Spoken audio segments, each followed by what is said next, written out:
Goodness ടിവിയുടെ എല്ലാ പ്രേക്ഷകർക്കും ദ ചോസണിന്റെ മറ്റൊരു എപ്പിസോഡിലേക്ക് കൃത്യമായ സ്വാഗതം. നിങ്ങൾ ആദ്യം അവിടുത്തെ രാജ്യവും നീതിയും അന്വേഷിക്കുക, അതോടൊപ്പം മറ്റുള്ളവയെല്ലാം നിങ്ങൾക്ക് ലഭിക്കും. ഈ വചനം ഹൃദയത്തോട് ചേർത്ത് വെച്ച് കുടുംബത്തിലെ ഏക ആൺകുട്ടി ആയിരുന്നിട്ട് പോലും തൻ്റെ ദൈവവിളിയെ നെഞ്ചോട് ചേർത്ത് പിടിച്ച് പൗരോഹിത്യത്തിന്റെ നിറവിലായിരിക്കുന്ന ബഹുമാനപ്പെട്ട ജിൻസ് ഞാണക്കിൽ അച്ഛൻ നമ്മോടൊപ്പം ചേരുന്നു. അച്ഛൻ, ഗുഡ്നസ് ടിവിയിലേക്ക് പ്രത്യേകം സ്വാഗതം. Thank you.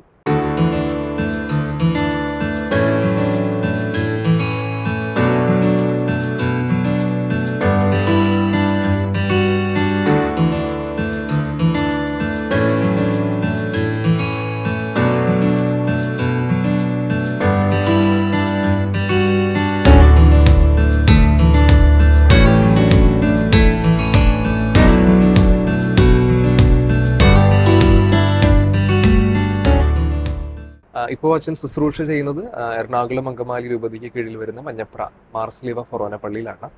എങ്ങനെ പോകുന്നു ശുശ്രൂഷ ജീവിതം? വളരെ ഭംഗിയായി പോകുന്നു. വളരെ ശാന്തമായ ഇടവകയാണ്, വളരെ സ്നേഹമുള്ള ആൾക്കാരാണ്. അതുകൊണ്ട് നമുക്ക് വളരെ ഭംഗിയായിട്ട് നമ്മുടെ ഉത്തരവാദിത്തങ്ങൾ ചെയ്യാൻ പറ്റുന്നു.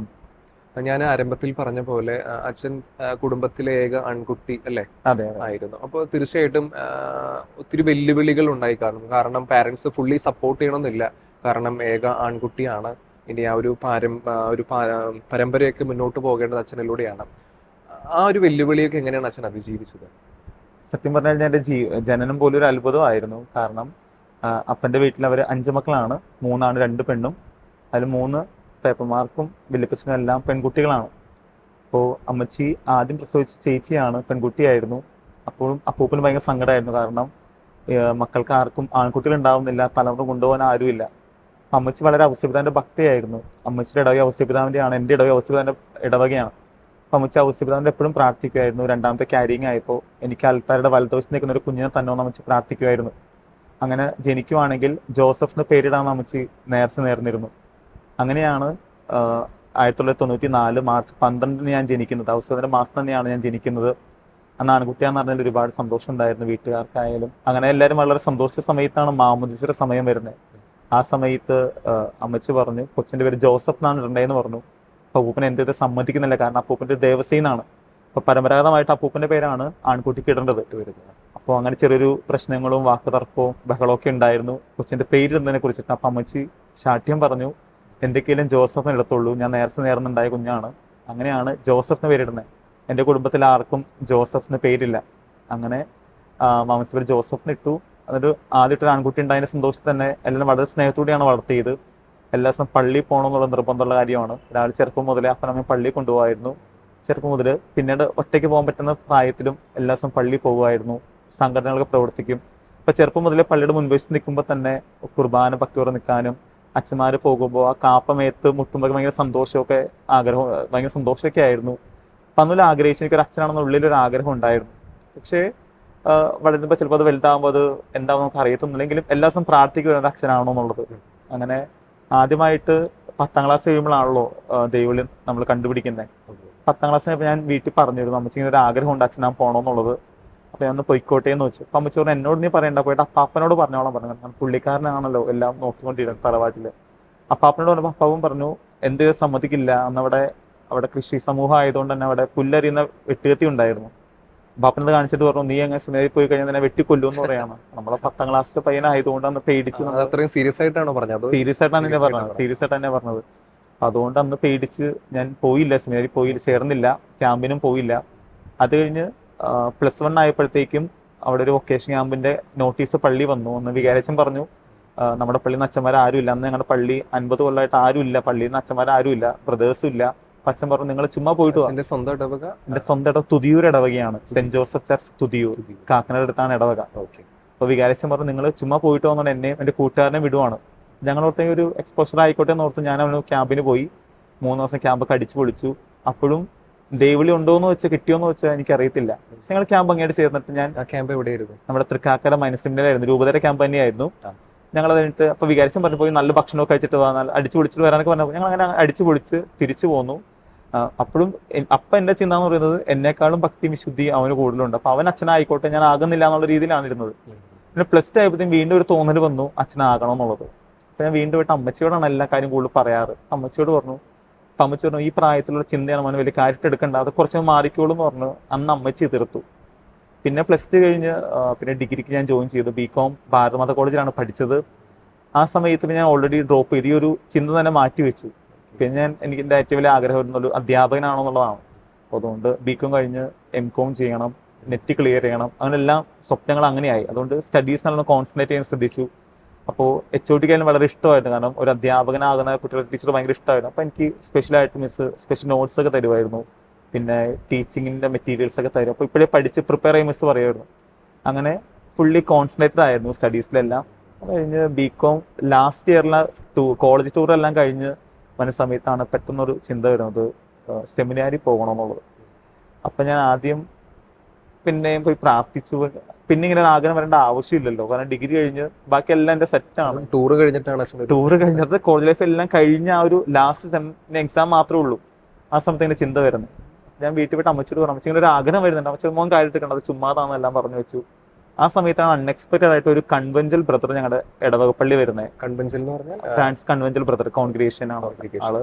അപ്പം അന്ന് അദ്ദേഹം വരുന്നത് ഈ ദേവളൂർച്ച് ക്ലാസ് എടുക്കാൻ വേണ്ടിയിട്ടാണ് പള്ളിയിൽ. കാരണം നമ്മൾ ആരും ഇൻവൈറ്റ് ചെയ്തിട്ടില്ല അദ്ദേഹത്തെ. അദ്ദേഹം ഇങ്ങോട്ട് വരികയായിരുന്നു ചെയ്തത് പള്ളിയിലേക്ക്. വികാരിച്ച അനുഭവത്തോട് പള്ളി വരുന്നു, ക്ലാസ് എടുക്കുന്നു. ഞാൻ കാറ്റഗറിസം പഠിപ്പിക്കുന്നുണ്ട് കുട്ടികൾക്ക്. അപ്പം ഞാൻ കാറ്റഗറിസം അധ്യാപനമായതുകൊണ്ട് തന്നെ അവിടെ പോയിട്ട് അച്ഛനോട് ഇരുന്നോളാൻ പറഞ്ഞു. ഏത് ക്ലാസ് ആയിരുന്നു കാറ്റഗറിസം? ഞാൻ സബ്സ്റ്റിറ്റ്യൂട്ട് ആയിരുന്നു, പിന്നെ 4ാം ക്ലാസ്സിലാണ് പഠിപ്പിച്ചുകൊണ്ടിരുന്നത്. അതിന് സബ്സ്റ്റിറ്റ്യൂട്ട് പിന്നെ 4ാം ക്ലാസ്സിലായിരുന്നു. അപ്പോൾ കുട്ടികൾ അവിടെ ഇരിക്കുന്നു, ക്ലാസ് കേൾക്കുന്നു. അത് കഴിഞ്ഞപ്പോഴത്തേക്കും എനിക്ക് ഭയങ്കര ആഗ്രഹം അച്ഛനാണോ. അപ്പോൾ പുള്ളിക്കാരൻ ലീഫ്ലെറ്റ് എല്ലാം നന്നായിരുന്നു. അപ്പോൾ കുട്ടികളാരും മേടിച്ചില്ല, ഞാൻ ലീഫ്ലെറ്റ് മേടിച്ചു. എന്നിട്ട് ഉച്ച കഴിഞ്ഞ് കാറ്റഗറിസം മീറ്റിംഗ്, ടീച്ചേഴ്സിൻ്റെ മീറ്റിംഗ് എല്ലാം കഴിഞ്ഞ് ഫസ്റ്റ് അമ്മച്ചിയോട് വിട്ട് പറഞ്ഞു, അമ്മച്ചി എനിക്കിങ്ങനെ ആഗ്രഹം ഉണ്ടോയെന്ന് തോന്നുന്നു, ഇങ്ങനെ ഒരു ലീഫ്ലെറ്റ് കിട്ടുന്നു. അപ്പോൾ അമ്മച്ചി ഫസ്റ്റ് തന്നെ അത് മേടിച്ച് കീറിക്കളയാണ്. അമ്മച്ചി ഇറച്ചിക്കറി ഉണ്ടായിക്കൊണ്ടിരിക്കുകയാണ്, ആ സമയത്താണ് കൊണ്ടുപോയി കൊടുക്കണേ. അപ്പം അമ്മച്ചി വഴക്കൊണ്ട് അത് കീറിക്കളയാണ് ആ സാധനം. അപ്പം ഞാൻ അമ്മച്ചി എന്ത് പണിയാണ് കാണിച്ച് അങ്ങനെ ചെയ്യാൻ, അമ്മച്ചി കളഞ്ഞാലും കുഴപ്പമില്ല, എനിക്ക് നെറ്റിൽ നോക്കിയാൽ കിട്ടുമെന്നൊക്കെ പറയാം. അങ്ങനെ ഞാൻ ഈ അന്വേഷിച്ച് കണ്ടുപിടിച്ചപ്പോൾ അദ്ദേഹം പറഞ്ഞു ഡിഗ്രിയുടെ എക്സാം കഴിഞ്ഞിട്ട് വാ, ക്യാമ്പ് നടക്കുന്നുണ്ടെന്ന് പറഞ്ഞു. ഞാൻ ഓക്കെ എന്ന് പറഞ്ഞു. അപ്പോൾ ഞാൻ രൂപത ചേരാൻ തീരുമാനിച്ചിട്ടില്ല, കോൺഗ്രിഗേഷൻ ആയിരുന്നു എനിക്ക് അന്ന് താല്പര്യം ഇരുന്നത്.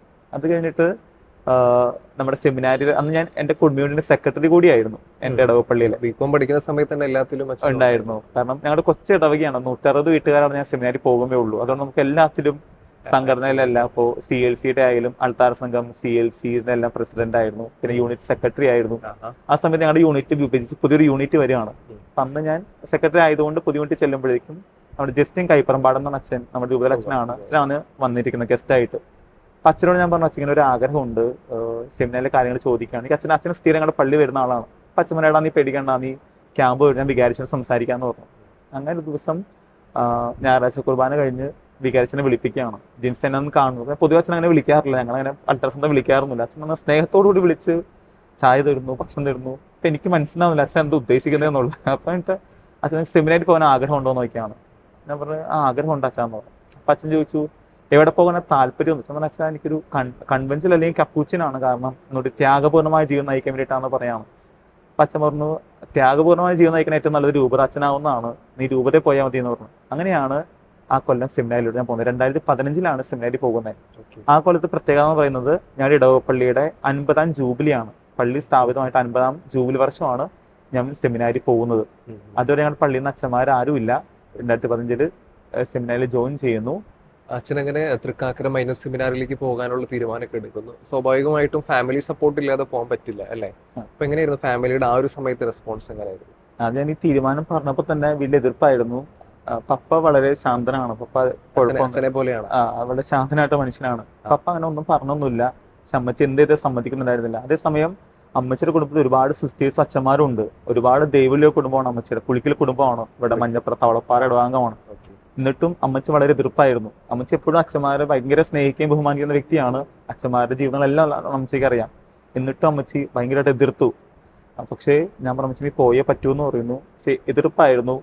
മറുവശത്ത് കൂട്ടുകാർ സമ്മതിക്കുന്നില്ല, ഇടവക്കാരും പലരും എതിർത്തു ഇങ്ങനെ സെമിനാരിൽ പോകുന്നത്. കാരണം ഡിഗ്രി കഴിഞ്ഞിട്ടാണ് പോകുന്നത്, ഒരു നല്ലൊരു പ്രായത്തിലാണല്ലോ പോകുന്നത്. അപ്പോൾ കുറേ പേര് ചോദിച്ചു വെറുതെ കൊണ്ടുപോയി ജീവിതം കളയുന്നതിൻ്റെ ആവശ്യമാണ്, നിനക്ക് നല്ലൊരു ഫ്യൂച്ചറുള്ള മനുഷ്യനാണ്, നീ വെറുതെ പോയി ജീവിതം കളയരുതെന്ന് പറഞ്ഞു.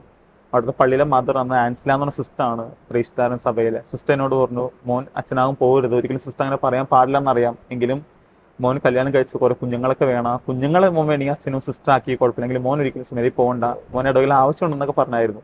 അങ്ങനെ വളരെ എതിർപ്പുകളായിരുന്നു സെമിനാരിൽ പോകുന്നതിന്. അതേസമയം കുറച്ച് പേര് വളരെ സന്തോഷം, കാരണം ഇടവയ്ക്കുന്ന ആദ്യമായിട്ട് ഒരു അച്ഛനും ഉണ്ടാകുന്നു, ഒരു ബ്രദർ ഉണ്ടാകുന്നു, കാരണം അവർ അങ്ങനത്തെ ഒരു രീതി അവർക്ക് പരിചയം. ആരായിരുന്നു അച്ഛൻ ഏറ്റവും കൂടുതൽ സപ്പോർട്ട് എൻ്റെ ഒരു ടീച്ചറാണ്, സിസ്റ്ററാണ് ആദ്യമായിട്ട് എൻ്റെ ദൈവവിളി കണ്ടെത്തിയത്. ഞാൻ 5ാം ക്ലാസ്സിൽ പഠിക്കുന്ന സമയത്ത് കാർഡിനൽ ഹയർ സെക്കൻഡറി സ്കൂളാണ് പഠിച്ചത്, തൃക്കാക്കര. അന്ന് ഞങ്ങളുടെ മഠത്തിലുള്ള സിസ്റ്റർ അവിടെ പഠിപ്പിക്കുന്നത് സിസ്റ്റർ ജോസിറ്റ CPS സിസ്റ്ററാണ് ഞങ്ങളുടെ ക്ലാസ് ടീച്ചറായിരുന്നത്. ഞാൻ നല്ലോണം പഠിക്കുന്ന കൊച്ചായതുകൊണ്ട് എല്ലാത്തിനും എനിക്ക് 0 മാർക്കാണ് കിട്ടിക്കൊണ്ടിരുന്നത്.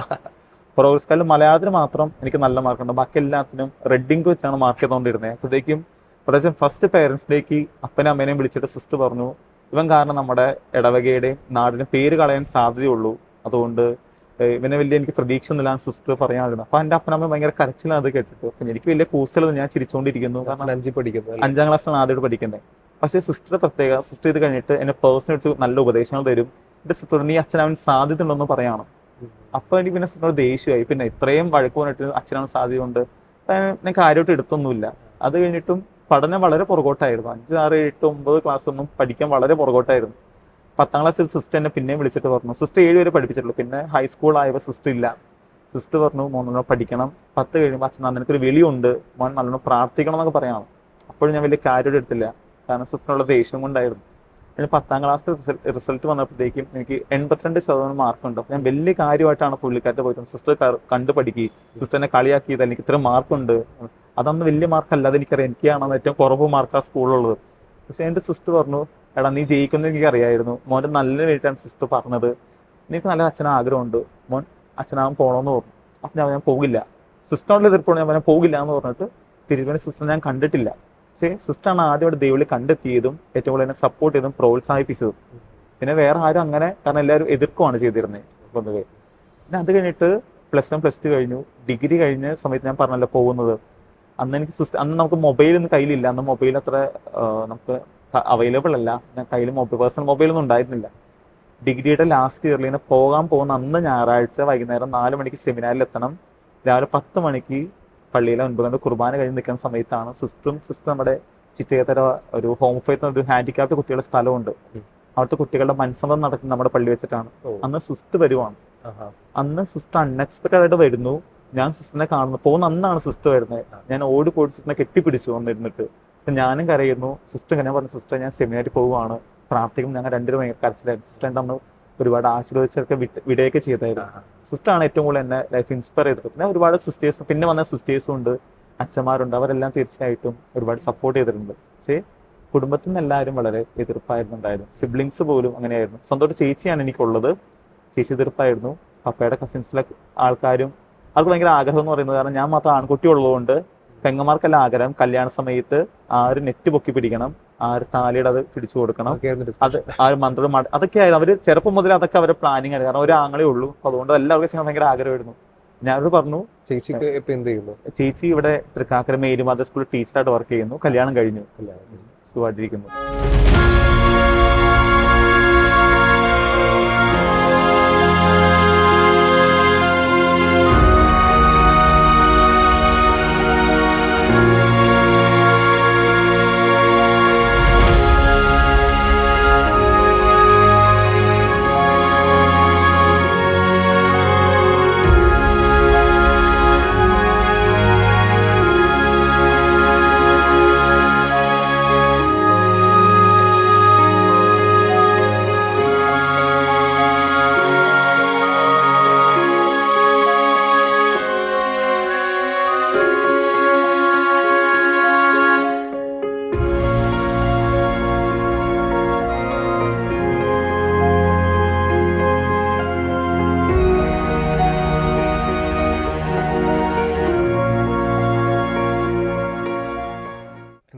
സിസ്റ്ററെ കണ്ടുമുട്ടിയത് ഒത്തിരി വലിയൊരു യാദൃശ്ചികമായിട്ട് അച്ഛൻ അത് കണക്കാക്കുന്നു. എന്നാലും പാരൻസിൻ്റെ ഒരു സപ്പോർട്ട്, കാരണം സെമിനാരിയിലേക്ക് പോകുമ്പോൾ ഇനി ഒത്തിരി വർഷത്തെ അല്ലെങ്കിൽ പൗരോഹിത്യ ജീവിതം എന്ന് പറഞ്ഞാൽ വലിയൊരു തിരഞ്ഞെടുപ്പാണ്. തീർച്ചയായിട്ടും പാരൻസിന് സപ്പോർട്ടില്ലാതെ നമുക്കത് മുന്നോട്ട് പോകാനും പറ്റില്ല. പിന്നീട് എങ്ങനെയാണ് പാരൻസ് അതിലേക്ക് ഒരു സപ്പോർട്ടീവായിട്ട് മാറിയത്? എങ്ങനെയാണ്? കാര്യം ഞാൻ പറഞ്ഞു, പിന്നെ വികാരിച്ചനോട് സംസാരിച്ചിരുന്നു. അത് കഴിഞ്ഞിട്ട് വികാരിച്ചനും സിസ്റ്റേഴ്സായാലും പിന്നെ അമ്മച്ചിയുടെ കുടുംബക്കാരായാലും വന്ന് സംസാരിച്ചിരുന്നു, വീട്ടിൽ സംസാരിച്ചു. ഇത് വിളി കിട്ടുക എന്നുള്ളൊരു അനുഗ്രഹമാണ്. അപ്പോൾ നമ്മൾ തടഞ്ഞാലും കാര്യമില്ല, കാരണം ദൈവം നിശ്ചയിച്ചിട്ടുണ്ടെങ്കിൽ തീർച്ചയായിട്ടും അവൻ അച്ഛനായിരിക്കും. അങ്ങനെ പറഞ്ഞ് വീട്ടിൽ കൺവിൻസ് ചെയ്തിരുന്നു. എങ്കിലും വീട്ടിൽ അമ്മയ്ക്കായിരുന്നു കൂടുതൽ എതിർപ്പ്. അപ്പോൾ ഞാൻ സെമിനാറിൽ പോകുന്ന അന്ന് പോലും അന്ന് എല്ലാവരും വീട്ടിൽ യാത്രയൊക്കെ വന്നിരുന്നു. വൈകുന്നേരം 4 മണിക്ക് സെമിനാറിൽ എത്തണം. വീട്ടിലെല്ലാവരും വന്നിരിക്കുന്നു. അച്ഛൻ വികാരിച്ചൻ വന്ന ആശീർവാദം കഴിഞ്ഞിട്ട് അച്ഛൻ പറഞ്ഞു സ്തുതി കൊടുത്ത ആശീർവാദം മേടിക്കാൻ പറയണം അപ്പൻ്റെ അമ്മയുടെ കയ്യിൽ നിന്ന്. അന്ന് വികാരിയച്ഛൻ ആരായിരുന്നു? അന്ന് സാജു കോരൻ എന്ന് പറഞ്ഞ അച്ഛനാണ് വികാരിയായിരുന്നത്. അന്ന് കുരിശ് വരച്ച് അപ്പൻ സ്തുതി കൊടുത്ത് കാലിൽ തൊട്ട് അനുഗ്രഹം മേടിച്ചു. അമ്മച്ചിക്ക് സ്തുതി കൊടുത്ത് കാലിൽ വീണ് അനുഗ്രഹം മേടിക്കുന്ന നേരത്തെ അമ്മച്ചി എന്നെ അനുഗ്രഹിക്കുന്നില്ല. കാരണം നമ്മൾ അനുഗ്രഹിച്ച് എഴുന്നേൽപ്പിക്കുമല്ലോ. പക്ഷെ അമ്മച്ചി എഴുന്നേൽപ്പിക്കുന്നില്ല. അപ്പം ഞാൻ വെച്ചാൽ കാലിൽ വെറുതെ ഇങ്ങനെ മാന്തി ഇന്ന് പൊക്കാൻ പറയണമല്ലോ എഴുന്നേൽപ്പിക്കട്ടെ. അപ്പോഴത്തേക്കും എൻ്റെ തല മൊത്തം നനയുന്ന എനിക്ക് മനസ്സിലായി. അമ്മച്ചി കരയാണ് ഇരുന്നിട്ട്, കരച്ചിൽ മാത്രം. അപ്പോൾ ഞാൻ എഴുന്നേറ്റു, അമ്മച്ചിനെ കെട്ടിപ്പിടിച്ചു.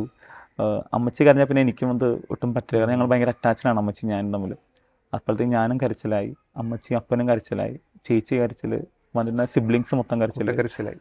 സത്യം പറഞ്ഞാൽ അത് ഫുൾ ഒരു മരണവീട് പോലെ എല്ലാ ആൻറ്റിമാരെല്ലാവരും കരച്ചിലായി, സിസ്റ്റേഴ്സ് പോലും കരച്ചിലായി. അപ്പോൾ വികാരിച്ചൻ പറഞ്ഞു ഞാൻ ആരും ഇവിടെ നിൽക്കണ്ട, എല്ലാവരും പോരെ എന്ന് പറഞ്ഞിട്ട് എന്നെ അച്ഛൻ പുറത്തോട്ട് വിളിച്ചുകൊണ്ട് പോയി യാത്രയാക്കി. സെമിനാറിൽ ചെല്ലുമ്പോഴും അമ്മച്ചിന് ഓർമ്മ പോകുന്നത് തിരിച്ചു വരണം, അമ്മയ്ക്ക് പേടിയാവണമെന്നൊക്കെ പറയാനിരുന്നിട്ട്. അപ്പോൾ എനിക്ക് സങ്കടമുണ്ട്. അത് എൻ്റെ കുടുംബം വിട്ടുപോകണമെങ്കിൽ നല്ല സങ്കടമുണ്ട്. അതേസമയം എൻ്റെ ഒരു ചെറുപ്പമുള്ളൊരു ആഗ്രഹം, മറുവശത്ത് ദൈവം വിളിക്കുന്നു, അപ്പുറത്ത് അമ്മച്ചി വിളിക്കുന്നു. അപ്പോൾ ഞാൻ ഭയങ്കര ധർമ്മസങ്കടത്തിലായിരുന്നു സത്യം പറഞ്ഞു കഴിഞ്ഞാൽ. പിന്നെ അമ്മച്ചി പറഞ്ഞു അമ്മച്ചി പ്രാർത്ഥിക്കണമെന്ന് പറഞ്ഞിട്ട് ഞാൻ കാറിൽ നിന്ന് ഇറങ്ങുന്ന സെമിനാരിൽ ആയിരുന്നു. പക്ഷേ അന്ന് മുതൽ അമ്മച്ചി കരഞ്ഞ് പ്രാർത്ഥിക്കുമായിരുന്നു. ഇപ്പോഴും ഞാൻ അച്ഛനോട് നിലനിൽക്കുന്നുണ്ടെങ്കിൽ അത് എൻ്റെ പ്രാർത്ഥനകൾ ഉപരിയായിട്ട് എൻ്റെ അപ്പൻ്റെ അമ്മയുടെയും കുടുംബാംഗങ്ങളുടെ പ്രാർത്ഥനയാണ്. കാരണം സെമിനാരിൽ പോയി അന്ന് മുതൽ അമ്മച്ചി അവിടെ എല്ലാവർക്കും അച്ഛന്മാർക്ക് വേണ്ടി പ്രാർത്ഥിക്കുമായിരുന്നു. അന്ന് വിയാനി പുണ്യാൻ്റെ രൂപം വീട്ടിലില്ലായില്ല. അന്ന് രൂപം മേടിച്ച് അന്ന് വല്ല പുണ്യാളോട് പ്രാർത്ഥിച്ചു. കാരണം വൈദികര മധ്യസ്ഥനാണല്ലോ. അന്ന് മുതൽ ഇന്ന് വരെ കണ്ണീര് എന്താ പറയുക, കണ്ണ് ഇപ്പോഴും നിറഞ്ഞുകൊണ്ട് അമ്മച്ചി പ്രാർത്ഥിക്കുന്നുണ്ട്. ആ പ്രാർത്ഥന കൊണ്ടാണ് ഇപ്പോൾ നിൽക്കുന്നത്. സെമിനാരിൽ കയറിയ സമയത്തും വെക്കേഷന് വരും നമ്മൾ. ഫസ്റ്റ് വെക്കേഷൻ ഓണം വെക്കേഷനാണ് സെമിനാരിൽ. അന്ന് വരുമ്പോഴും അമ്മച്ചിന് വിടില്ല, തിരിച്ച് പോകണ്ടെന്ന് പറഞ്ഞാൽ പിടിച്ചു നിർത്തും. പിന്നെ നമ്മൾ ഫോഴ്സ്ഫുള്ളി പോകും. അങ്ങനെ first year second year third year ഒന്നും അമ്മച്ചി വിട്ടില്ല. പിന്നെ ഉടുപ്പ് കിട്ടിക്കഴിഞ്ഞപ്പോഴാണ് അമ്മച്ചിക്ക് ഒന്നുകൂടി അമ്മച്ചി ഓക്കെ ആയത്. ഓക്കെ, ഞാൻ ഒരു അച്ഛനാവട്ടെ എന്നൊരു ചിന്തയിലേക്ക് വന്നത് ആ ഉടുപ്പ് കിട്ടിയതിന് ശേഷമാണ്. പിന്നീട് 3.5 കൊല്ലമാണ് തിയോളജി ഉള്ളത്. ആ സമയത്തെല്ലാം അമ്മച്ചി പറയും പ്രാർത്ഥിക്കണം, എന്ത് വന്നാലും പ്രാർത്ഥിക്കണം അമ്മച്ചി പറയായിരുന്നു. കാരണം ഔസേപ്പിതാവിനോടും മാതാവിനോടും പ്രാർത്ഥിക്കണം അമ്മച്ചി, വേറൊരു വിശുദ്ധരോടും പ്രാർത്ഥിക്കണം അമ്മച്ചി പറഞ്ഞിട്ടില്ല. എപ്പോൾ സങ്കടം വന്നാലും ബുദ്ധിമുട്ട് വന്നാലും ഔസേപ്പിതാവിനോടും മാതാവിനോടും പ്രാർത്ഥിക്കണം എന്ന് പറയും. അത് ഞാൻ ഇന്നും ഫോളോ ചെയ്യുന്ന ഒരു കാര്യമാണ്. എൻ്റെ റൂമിലുള്ള രൂപം പോലും ഔസേപ്പിതാവിൻ്റെ വേറൊരു വിശുദ്ധരുടെ രൂപം എൻ്റെ അടുത്തില്ല. കുരിശ് രൂപവും ഔസേപ്പിതാവിൻ്റെ മാതാവിൻ്റെ രൂപമാണ് റൂമിലുള്ളത്. എന്തൊക്കെ ഞാൻ പ്രാർത്ഥിച്ചിട്ടുണ്ടോ, എത്രമാത്രം പ്രശ്നങ്ങളുണ്ടായിട്ടുണ്ടോ നമുക്കറിയാം. ഫോർമേഷൻ അത് എളുപ്പമുള്ള കാര്യമൊന്നുമല്ല. ആ സമയത്തുള്ള സഹനങ്ങളിലും ബുദ്ധിമുട്ടുകളെല്ലാം ഞാൻ ആശ്രയം കണ്ടെത്തിയത് ഈ 2 വിശുദ്ധരിലാണ്. തീർച്ചയായിട്ടും പരിശുദ്ധ അമ്മയുടെ അവസാനം മാധ്യസ്ഥവും സഹായം ഉണ്ടായിട്ടുണ്ട്. ആ ഒരു ശക്തി കൊണ്ട് ഇപ്പോഴും ഭംഗിയായിട്ട് മുന്നോട്ട് പോകും. ഇപ്പോൾ വീട്ടുകാരെല്ലാം ഹാപ്പിയാണ്, ഇടവകക്കാർ ഹാപ്പിയാണ്. കാരണം അവർക്കൊരു ഇടവകയിൽ ആദ്യമായിട്ടൊരു അച്ഛനെ കിട്ടി. അതുകൊണ്ട് ഭയങ്കര ആഘോഷമായിരുന്നു എൻ്റെ ഇടവകയിൽ. ഇതുവരെയും കാണാത്ത വിധത്തിലുള്ള ആഘോഷം യുവജനങ്ങളെല്ലാം അത് ഏറ്റെടുത്ത് ഒരു പെരുന്നാളിനേക്കാളും മനോഹരമായിട്ട് അവർ നടത്തി എന്നുള്ളതാണ് വളരെ സന്തോഷമായ ഒരു കാര്യം. അപ്പോൾ വളരെ ഹാപ്പിയാണ് എല്ലാവരും. അച്ഛൻ്റെ പ്രായം എന്ന് വെച്ചാൽ എന്താണ്, ഒരു ന്യൂജൻ കാലഘട്ടത്തിൻ്റെ ഇടയിൽ കൂടിയാണ് അച്ഛനും പൗരോഹിത്യത്തിലേക്ക് കടന്നു വന്നത്. ഇപ്പം നമുക്കറിയാം പൗരോഹിത്യത്തിൻ്റെ ആ ഒരു വിളിയൊക്കെ കുറഞ്ഞു വരുന്ന സമയമാണ്. ഇത് കാണുന്ന ഒരു ന്യൂജൻ അല്ലെങ്കിൽ ജെൻസി പിള്ളേരോട് അച്ഛൻ എന്താ പറയാനുള്ളത്? സത്യം പറഞ്ഞാൽ നമ്മളൊരു യൂത്തായിരുന്ന കാലഘട്ടത്തിലെ കുട്ടികളല്ലേ ഇപ്പം ജനറേഷൻ. അപ്പോൾ നമുക്ക് വളരെയധികം പെട്ടെന്ന് ഫീൽ ചെയ്യുന്നുണ്ട്. ഞാൻ പലപ്പോഴും ചെയ്യാറുള്ള കാര്യം അവരെ മനസ്സിലാക്കുക എന്നുള്ളതാണ്. നമ്മൾ യൂത്തിനെ ഏത് പള്ളിയിൽ ചെന്നാലും ഫസ്റ്റ് ഞാൻ അവർ ജസ്റ്റ് അവരുടെ നിന്ന് കമ്പനി അടിക്കും, ചിലപ്പോൾ ചായ കുടിക്കാൻ പോകും. നമുക്ക് അവരെ നേടാൻ പറ്റുന്നൊരു വഴികൾ എന്ന് പറഞ്ഞാൽ അതാണ്. കാരണം ഞാൻ തിയോളജി പഠിച്ച പൂനെ പേപ്പൽ സെമിനാറിലാണ്. അവിടെ വെച്ചിട്ട് ഒരു പ്രൊഫസർ പറഞ്ഞ ഒരു അച്ഛനെ കുറിച്ച്, അച്ഛൻ്റെ പേര് പെട്ടെന്ന് ഓർക്കുന്നില്ല. അച്ഛൻ്റെ പ്രത്യേകത എന്ന് പറയുന്നത് അച്ഛൻ ഈ ചായക്കടയിൽ പോയിരിക്കും, എന്നിട്ട് അവിടെ ഇരിക്കുന്നവരായിട്ട് സംസാരിക്കും, എന്നിട്ട് അവരുടെ ഇടയ്ക്കിടയ്ക്ക് ഈശോയെക്കുറിച്ച് സംസാരിക്കും. ഒരു ജെസ്യൂട്ട് അച്ഛനാണ്, അതിൻ്റെ പേര് എനിക്ക് കിട്ടുന്നില്ല. അതിനെ വളരെയധികം അട്രാക്ട് ചെയ്തിട്ടുണ്ട് ആ ഒരു രീതി. ഞാൻ ഇരിക്കുന്ന പള്ളികളിലായാലും ഇരുന്ന പള്ളികളിലായാലും ഞാൻ ചെയ്യുന്നൊരു പരിപാടി, ഇടയ്ക്ക് കുട്ടികളോട് ചായ കുടിക്കാൻ പോകും, ഇടയ്ക്ക് ഭക്ഷണം കഴിക്കാൻ പോകും. അത് എനിക്ക് ഭക്ഷണം കഴിക്കാൻ ആഗ്രഹം ഉണ്ടായിട്ട് ചായ കുടിക്കാൻ ആഗ്രഹം ഉണ്ടായില്ല, മറിച്ച് ആ ഒരു വൈബ് നമുക്ക് മനസ്സിലാക്കാൻ പറ്റും, ഇറങ്ങി ചെല്ലാൻ പറ്റും. അപ്പോൾ നമ്മൾ അവർക്ക് പറ്റുന്ന ഒരാളാണ് നമ്മൾ തോന്നിക്കഴിഞ്ഞാൽ അവർ മെല്ലെ അവരെ മനസ്സ് തോന്നുന്ന സംസാരിക്കും. അപ്പോൾ അവർ സംശയങ്ങൾ ചോദിക്കും. ചിലപ്പോൾ അവരെ കുഞ്ഞു സമയം ദൈവം ഉണ്ടോ, എന്തിനാണ് പ്രാർത്ഥിക്കുന്നത്, അങ്ങനെ കുഞ്ഞു കുഞ്ഞു സംശയങ്ങളാണ്. അതായത് അവരെ പള്ളിയിൽ നിന്ന് അകറ്റുന്ന ഫാക്ടേഴ്സ് എന്തൊക്കെയാണോ അതൊക്കെയാണ് അത് ചോദ്യങ്ങളായിട്ട് വരുന്നത്. നമ്മൾ കൃത്യമായിട്ട് മറുപടി കൊടുക്കുമ്പോൾ ദേ ആർ ഓക്കെ. അവർ മെല്ലെ മെല്ലെ പള്ളിയിലേക്ക് വന്നു തുടങ്ങും, നമ്മൾ സംസാരിച്ചു തുടങ്ങും. അതുവരെ അച്ഛന്മാരുടെ സിസ്റ്റേഴ്സിൻ്റെ എന്താ പറയുക ഒരു മര്യാദക്കുറവും ബഹുമാനക്കുറവൊക്കെ മെല്ലെ മാറ്റി ഭംഗിയായിട്ട് അവരെ സ്നേഹിക്കാൻ തുടങ്ങും. ഫസ്റ്റ് കാര്യം എന്ന് പറയുന്നത് അവരെ മനസ്സിലാക്കുക എന്നുള്ളതാണ്. കാരണം നമ്മുടെ രീതിയും നമ്മൾ പ്രാർത്ഥന പറഞ്ഞാൽ ഒരിക്കലും ഒരാളെ നേടാൻ പറ്റത്തില്ല. നീ എല്ലാ ദിവസം പള്ളി വേണമെന്ന് വരത്തില്ല, സംഘടനയിൽ പ്രാർത്ഥിക്കണം വരത്തില്ല ഒന്നും പറയുക. ആദ്യം ആക്ടിവിറ്റീസിലൂടെ ഞാൻ കൊണ്ടുവരാറ്, അവരെ പ്രവർത്തനത്തിലേക്ക് കൊണ്ടുവരും, അതിലൂടെ പ്രാർത്ഥനയിലേക്ക് കൊണ്ടുവരിക ചെയ്യുന്നത്. അപ്പോൾ നമ്മളൊരു ആക്ടിവിറ്റി കുട്ടികൾ കൊടുക്കുന്നു, അവർ ഭംഗിയായിട്ട് ചെയ്യും, നമ്മളെക്കാളും ഭംഗിയായിട്ട് അവർ കാര്യങ്ങൾ ചെയ്യും. അത് ഞാൻ പറയുകയാണ്, എടാ നമുക്കിനി ഒരു പരിപാടി വരുന്നുണ്ട്, നമുക്കൊരു 10 മിനിറ്റ് ഇരുന്ന് പ്രാർത്ഥിച്ചാലോ? ആച്ചാ കുഴപ്പമില്ല, നമുക്ക് ചെയ്യാം. ആ രീതിയിലേക്കാണ് കുട്ടികൾ. അല്ലാതെ നമുക്ക് ആദ്യമേ കാണുമ്പോൾ തന്നെ എടാ പള്ളി വന്നം പ്രാർത്ഥിക്കണം എന്ന് പറഞ്ഞാൽ ഒരാൾ പോലും വരത്തില്ല. കാരണം ഇപ്പോഴത്തെ ജനറേഷൻ എന്ന് പറയുന്നത് ആക്ടിവിറ്റീസ് ഓറിയൻറ്റഡ് ആണ്. അത് എന്ത് ചെയ്യാൻ അവർ റെഡിയാണ്. പക്ഷേ ആദ്യം സ്പിരിച്വൽ രീതിയിലല്ല അവർ വരുന്നത്, ഓപ്പോസിറ്റ് ആണ്. ട്രാക്കിലേക്ക് അല്ലേ, ആ ട്രാക്കിൽ നമ്മൾ എത്തിക്കുകയാണ് ചെയ്യുന്നത്. അങ്ങനെയാകുമ്പോൾ പിന്നെ അവർ വിട്ടുപോകത്തില്ല. ആ ഒരു ട്രാക്കിൽ വീണ് കഴിഞ്ഞാൽ പിന്നെ ഒരിക്കലും ആ കുട്ടികൾ വിട്ടുപോകത്തില്ല. അങ്ങനെയാണ് ചെയ്യുന്നത്. എന്തുകൊണ്ടായിരിക്കും ഈ ഒരു കാലഘട്ടത്തിൽ സഭയ്ക്ക് ഇപ്പോൾ നമുക്കറിയാം ഒത്തിരി ദേവാലയങ്ങളുണ്ട്, അല്ലെങ്കിൽ സഭയുടേതായ ഒത്തിരി സ്കൂളുകളൊക്കെ ഉണ്ട്. എന്നിരുന്നാലും നമ്മുടെയൊക്കെ ഇന്നത്തെ തലമുറയിൽ ആരും തന്നെ ദൈവവിളിയിലോട്ട്, പ്രത്യേകിച്ച് സിസ്റ്റേഴ്സ് ആകട്ടെ പുരുഷന്മാരാകട്ടെ, പുരുഷന്മാർ പിന്നെ ഉണ്ടെന്ന് തോന്നുന്നു വൈദിക ഇതിലേക്കൊക്കെ വരുന്നവർ, പക്ഷേ സിസ്റ്റേഴ്സൊക്കെ ആണെങ്കിൽ ഒത്തിരി കുറവാണ്. എന്തായിരിക്കും അച്ഛൻ അതിനൊരു കാരണമായിട്ട് കാണുന്നത്? എന്തായിരിക്കും? ഒന്നാമത്തെ കാര്യം എന്ന് പറയുന്നത്, പണ്ട് കാലത്ത് അച്ഛനാകുന്ന വളരെ ആഗ്രഹമുള്ള കാര്യങ്ങളാണ്. ചിലർക്ക് ദൈവവിളി ഉണ്ട് കുട്ടികൾക്ക്, പക്ഷെ അത് അവർ തിരിച്ചറിയുന്നില്ല എന്ന ഒന്നാമത്തെ കാര്യമാണ്. രണ്ടാമത്തെ കാര്യം, ആ ഒരു ഓറിയൻറ്റേഷനും ഫോർമേഷനും കുടുംബങ്ങളിലും കിട്ടുന്നില്ല. പല കുടുംബ പ്രാർത്ഥനയില്ല, പള്ളിയിൽ കുട്ടികളെ പറഞ്ഞു വിടുന്നില്ല, പേരൻസ് വല്ല ചെറിയ ഉഴപ്പ് കാണിക്കുന്നതായിട്ട് എനിക്ക് തോന്നിയിട്ടുണ്ട്. ഇനി കുട്ടികൾ നോക്കും, പിന്നെ മാത്രമല്ല സഭയിലെ പ്രശ്നങ്ങൾ, അച്ഛന്മാർക്കും സിസ്റ്റേഴ്സിനും ഉള്ള ആക്രമണം, ഇതെല്ലാം അവർ പുറകോട്ട് വലിക്കുന്നുണ്ട്.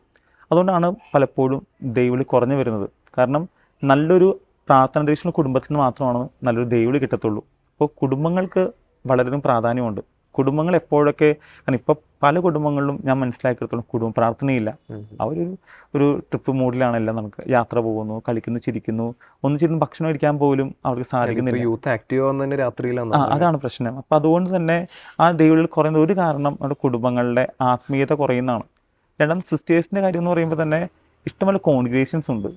അത് ഒരുപാട് സൗണ്ട് തന്നെ കുട്ടികൾക്ക് എവിടെ പോകണമെന്ന് അറിയത്തില്ല. ഇപ്പോൾ ഒരു 3 കോൺഗ്രിഗേഷൻ ഉള്ളെങ്കിൽ കുട്ടികൾ അതിൽ ലിമിറ്റഡ് ആവും. മനസ്സിലായോ? കാരണം ഇപ്പോൾ കുറേ കോൺഗ്രിഗേഷൻസ് വരും. വൺ ഓഫ് ദി റീസൺസ് ഞാൻ ചിന്തിക്കുന്നത് പറയുന്നതാണ് കേട്ടോ. അപ്പോൾ അതുകൊണ്ടായിരിക്കും ഒരു പക്ഷേ എണ്ണം കുറഞ്ഞത്, ഒരുപാട് കോൺഗ്രിഗേഷൻ ഉള്ളതുകൊണ്ട് തന്നെ. പിന്നെ തിരിച്ചറിയാൻ പറ്റുന്ന രീതിയിൽ അവരാരും സ്വാധീനിക്കുന്നില്ല. അപ്പോൾ ഞാൻ നല്ലൊരു ജീവിതം നയിച്ചാൽ മാത്രമാണ് ഒരാൾ എൻ്റെ ജീവിതം കണ്ട് ആകൃഷ്ടനാവുള്ളൂ, ഒരു അച്ഛനായാലും സിസ്റ്റർ ആയാലും. അപ്പോൾ നല്ല അച്ഛന്മാരും നല്ല സിസ്റ്റേഴ്സും സഭയിലുണ്ടെങ്കിൽ ഓട്ടോമാറ്റിക്കലി യൂത്ത് ആയാലും കുട്ടികളായാലും അത് ഇൻസ്പയർഡ് ആയിട്ട് അവർ ദൈവവിളി തിരഞ്ഞെടുത്ത് വരും. അപ്പോൾ രണ്ടുപേരുടെ ഭാഗത്തുമുണ്ട്.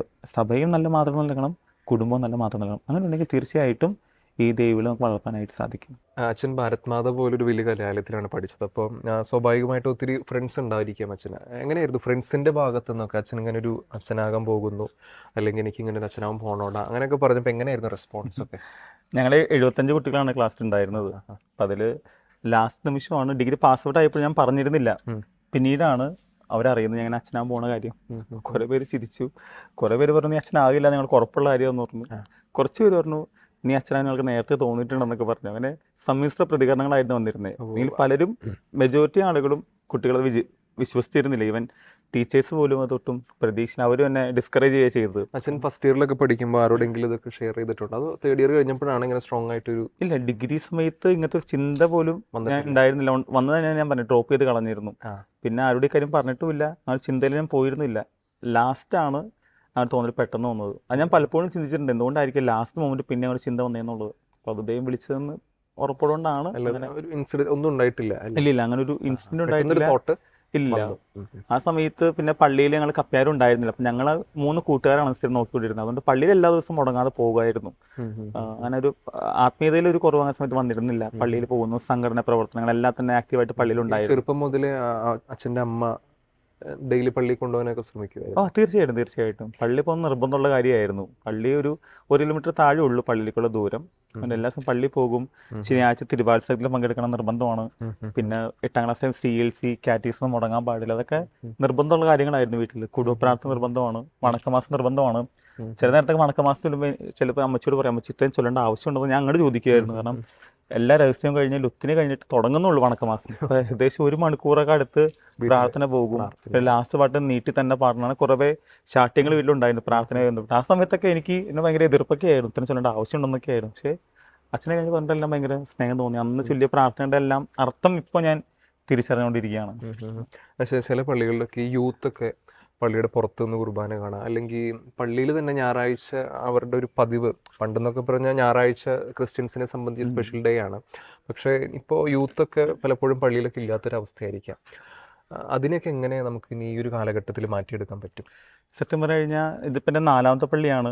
ഈ ഒരു ഫിനോമിന ഞാൻ എല്ലാ പള്ളിയിലും കണ്ടിട്ടുണ്ട്. മിക്കവാറും പല യൂത്തുകളും പള്ളിയുടെ പുറത്തായിരിക്കും. അപ്പം നമ്മൾ ആദ്യം ചെല്ലുമ്പോൾ ഒരു ഇട കയറി നിൽക്കാൻ പറഞ്ഞാൽ കയറി നിൽക്കത്തില്ല. അച്ഛൻ ആരെങ്കിലും ചോദിക്കുന്ന ആറ്റിറ്റ്യൂഡ് ആയിരിക്കും അവർക്ക്. അതേസമയം നമ്മളൊരു കമ്പനി ആയി കഴിയുമ്പോൾ ഞാൻ പറയടാ ഒന്ന് കയറി നിൽക്കണോട്ടാ, അച്ഛൻ നിൽക്കണമെന്നുള്ള ചോദ്യം അവരുടെ. കയറി നിൽക്കുക, അല്ലെങ്കിൽ നാണക്കേടല്ലേ ബാക്കി പിള്ളേർ കാണുമ്പോൾ ഒരു അച്ഛൻ നിൽക്കണോ, ഞങ്ങൾക്ക് മടിയാന്ന് പറയും. പക്ഷേ മെല്ലെ മെല്ലെ അവർ പള്ളി അകത്തോട്ട് കയറുന്നതായിട്ട് ഞാൻ ശ്രദ്ധിച്ചിട്ടുണ്ട്. അതായത് നമ്മളെങ്ങനെ അവരുടെ അപ്രോച്ച് ചെയ്യുന്നു. അപ്പം നമ്മളൊരു സ്നേഹവും ബഹുമാനം അവർക്ക് തോന്നുവാണെങ്കിൽ ഓട്ടോമാറ്റിക്കലി നമ്മൾ പറയുന്നവരനുസരിക്കും. അതേസമയം നമ്മൾ അവരുടെ എല്ലാം എതിർക്കുന്നു, അവർ ഒറ്റപ്പെടുന്നു, കളിയാക്കുന്നു, ആ രീതിയിലേക്ക് പോയി കഴിഞ്ഞാൽ അത് നമ്മൾ പറയുന്ന കേൾക്കത്തേ ഇല്ല. പള്ളിയോടെ വീണ്ടും അവർ അകലത്തേ ഉള്ളൂ. അപ്പം നമ്മളും യൂത്ത് തമ്മിലുള്ള കണക്ഷൻ അത് വളരെ ഇമ്പോർട്ടൻ്റ് ആണ്.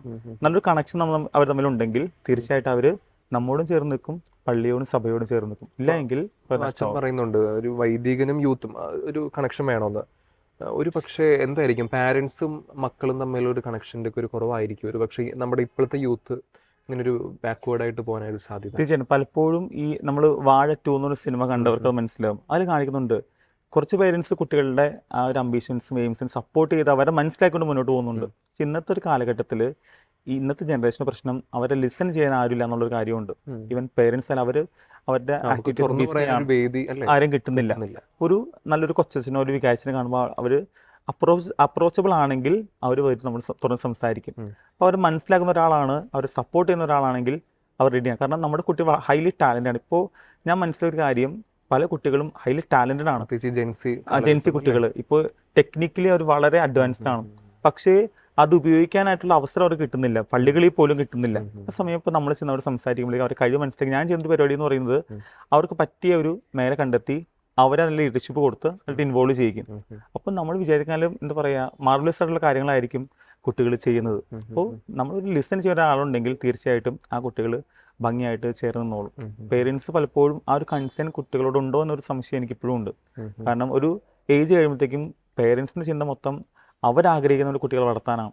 മറുവശത്ത് കുട്ടികളുടെ ആഗ്രഹം അനുസരിച്ച് അവരെ വളർത്താനും അവർ അങ്ങനെ ഒരു ഫോർമേഷൻ കൊടുക്കാനും പേരൻസ് പലപ്പോഴും സാധിക്കുന്നില്ല. അതൊരു പ്രശ്നം. എൻ്റെ ഒരു സംശയമാണെന്ന് അറിയില്ല, ഇപ്പോഴത്തെ പാരൻസ് പഴയ പോലെ കുട്ടികളെ കമ്പൽ ചെയ്യുന്നൊരു സ്വഭാവമില്ല. അതായത് ഇപ്പോൾ നമുക്കറിയാം പണ്ടൊക്കെ ഉണ്ടായിരുന്ന ഒരു പ്രവണതയാണ് +2 പഠിക്കുമ്പോൾ അല്ലെങ്കിൽ +1 +2 കാറ്റഗറീസ് ഒക്കെ മുടക്കിക്കൊണ്ട് എൻട്രൻസ് പഠിക്കാൻ പോവുക. അതൊക്കെ ഇപ്പോൾ അത്ര ഇല്ലെങ്കിലും പക്ഷേ പാരൻസ് പഴയ പോലെ കമ്പൽ ചെയ്യുന്നില്ല. ഇപ്പോൾ കുടുംബ പ്രാർത്ഥനയ്ക്കാണെങ്കിലും അവൻ പുറത്ത് ചായ കുടിക്കാൻ പോവുകയാണെങ്കിൽ ചിലപ്പോൾ വിളിക്കില്ല.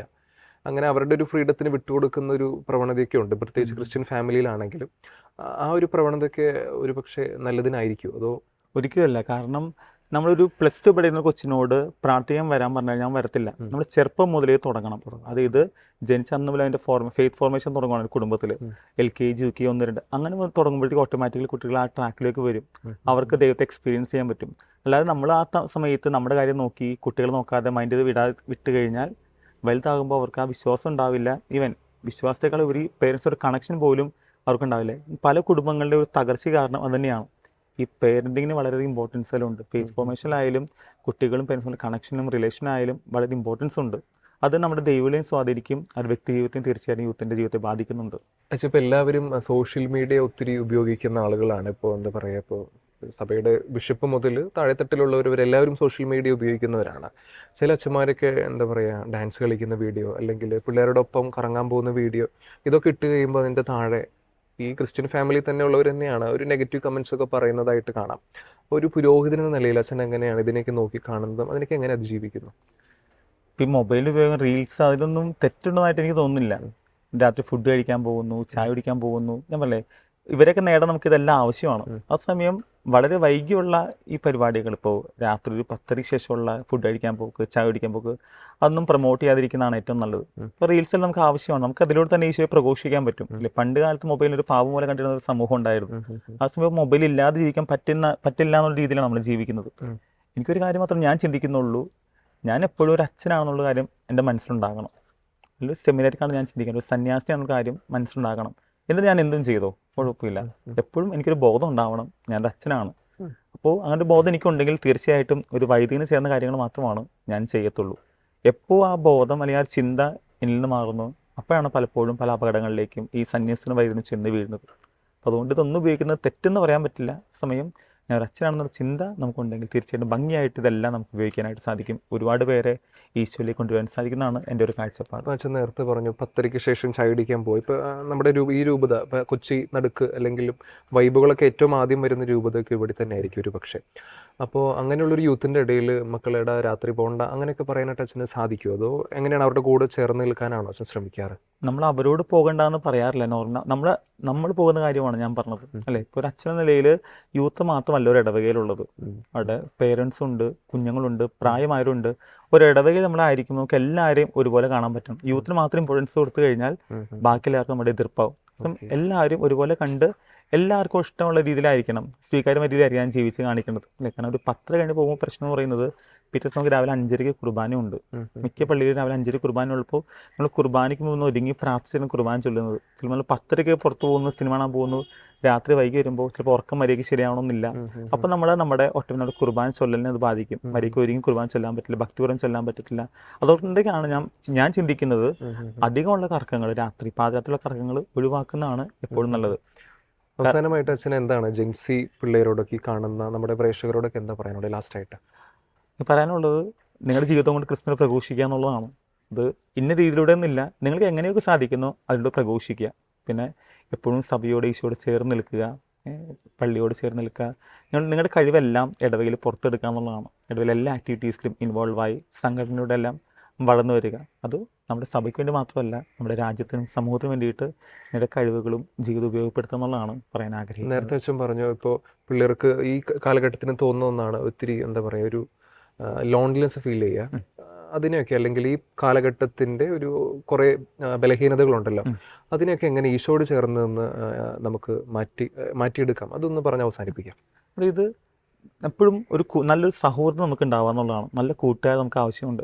നല്ല കൂട്ടുകാരുണ്ടെങ്കിൽ തന്നെ നമുക്ക് പലരും ഷെയർ ചെയ്യാൻ പറ്റും. നിങ്ങൾക്ക് അധികം കൂട്ടുകാരൊന്നുമില്ല, നല്ലൊരു അച്ഛനുണ്ടാവും, നല്ലൊരു വികാരിച്ചനോ കൊച്ചച്ഛനോ അല്ലെങ്കിൽ സിസ്റ്റേഴ്സ് ആയാലൊക്കെ ഉണ്ടാവും.